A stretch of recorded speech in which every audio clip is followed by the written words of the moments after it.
I'm Rob Licuria, Senior Editor at Gold Derby, here with Oscar, Emmy and Grammy winner Hildur Guðnadóttir, composer for Sarah Polley's upcoming drama Women Talking. Hildur, Women Talking is a contemplative and often confronting story that on the surface seems so remote from our daily lives and yet could not be more relevant to the world we live in right now. And so when you take on an assignment like this, how challenging or difficult was it to create the emotional backbone for a film that explores these themes that are really important to a lot of people? It was honestly very challenging. It was so interesting on so many levels, because the issues that we come across in this film, as you said, they seem very remote. They happen in a place far away, and things happen in this film that are just so unimaginably horrible that you just can't you just don't believe that this could actually happen in reality to living beings. But the fact is that this story is based on true events that happened just a few years ago, and I think the movements, the shifts that we feel in the film have like a huge relevance to the movements and shifts that we're feeling today in regards to women's rights, and the good shifts and the bad shifts. I think I have a lot of parallels to this story, and I think it was for me as a woman, as a person that has luckily not have had to deal with such horrific things in my life, but I have dealt with subjects that are not too far away from the events of this film. So it made me very angry, and it made me very, very, very upset. And so I literally had days where I was just paralyzed, and I couldn't even imagine writing any music to go with this story that wasn't just like Yeah. and the challenge, and the interesting thing is that I don't know if everyone involved in this panel or who's listening to this panel knows what happens, but these are women that are abused and raped and molested while they're unconscious. So like it's a group of Mennonite cult, basically, that the men drug the women of the cult and abuse them, so they wake up pregnant and losing teeth and bleeding and just like in the most horrific ways imaginable or unimaginable. And so we follow them in their decision making, whether to stay or to leave, and in this story, Sarah Polley, that director, she takes on such a beautiful way of going about the story, because it's really obviously from the subject you can imagine it's really very easy to make a incredibly excruciatingly difficult film, but her approach was wanting to feel the sense of community and coming together and moving forward from a situation that's very difficult. And basically the music needed to be the vehicle for that hope and for that forward movement. So I had to do basically a lot of self-work in order to approach that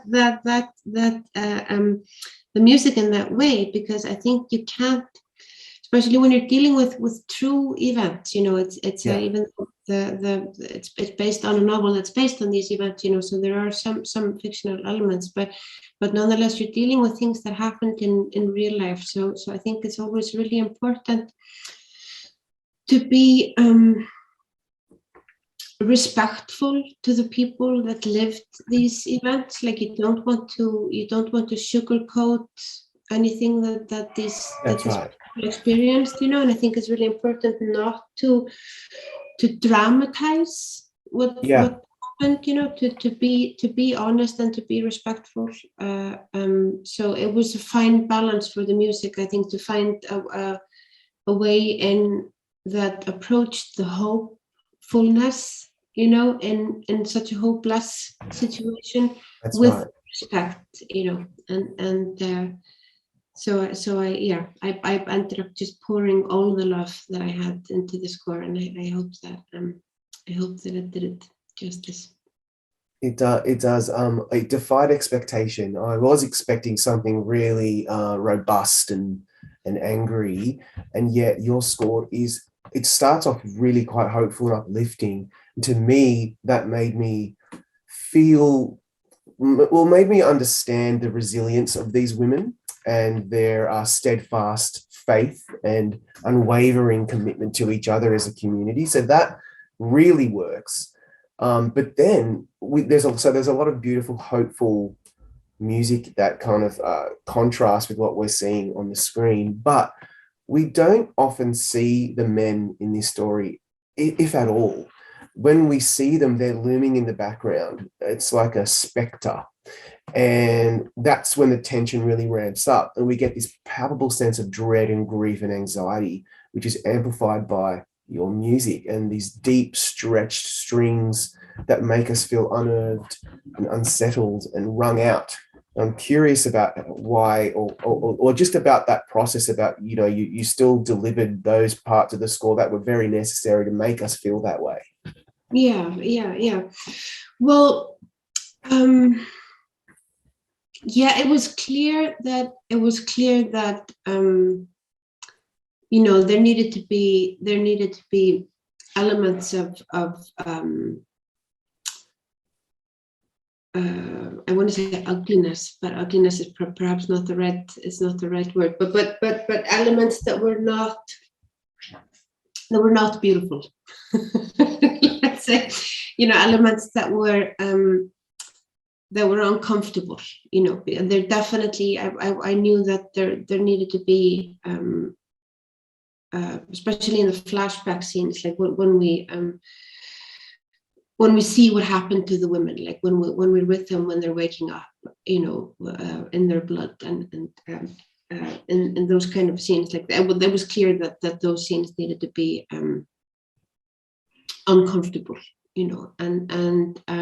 but I still wanted the sound world to live in a very organic and almost like Michael was saying, also like a kind of folky in a slightly folky sound world, because it happens in a very rural place, the film. So I didn't want any upper class instruments. I didn't want anything like electronic, and I wanted everything to be very kind of tangible and acoustic and earthy and lower class slightly. Yeah. So the guitar was the main instrument of the score, and I just felt that, like, I felt that drums didn't really, because there are also scenes that you need to have a sense of like dreadful forward movement, and drums somehow just really took me out of the earthiness of the place.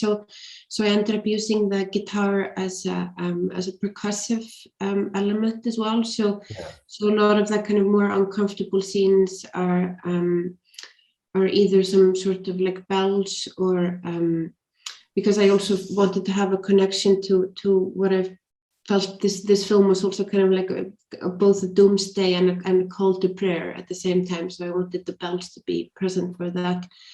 And the guitar, the percussive elements of the guitar lead us through the more uncomfortable scenes.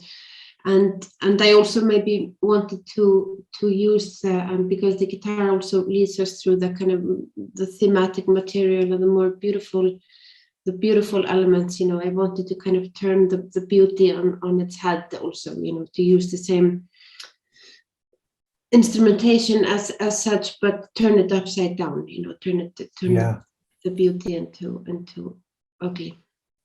I love that. As a film composer nerd, I love it when strings are used as percussion. It's so fascinating. Hildur, it's a beautiful score. Thank you for your time. We're going to bring you back now for our group chat.